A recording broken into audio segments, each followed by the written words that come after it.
DJ Mukesh Chakiya.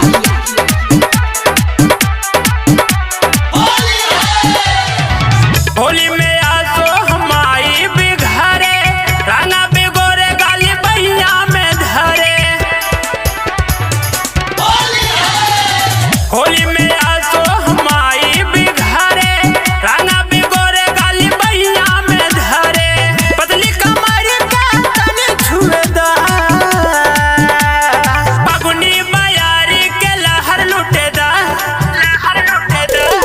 फगुनी बयारी के लहर लुटेदा।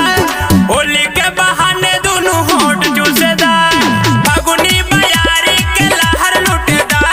होली के बहाने दोनों होठ चूसेदा।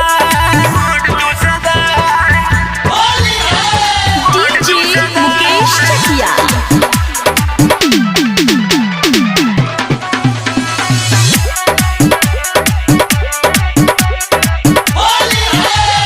बतिया ना मानव चाहे कर तू बहाना पूरा फागुनी भरी रहिया न जाना।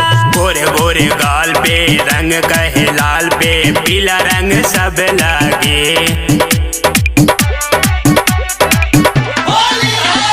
बतिया ना मानव चाहे कर तू बहाना पूरा फागुनी भरी रहिया न जाना।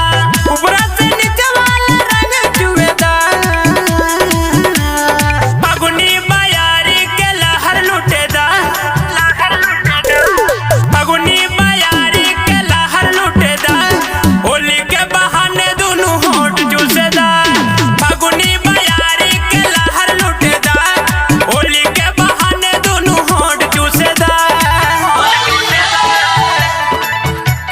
होठ चूसेदा।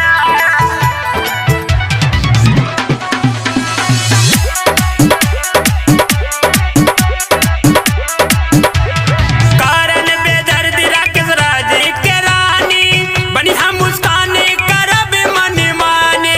गोर गोर देहिया बपतरी कमरिया बरंगवाई खूब साजे।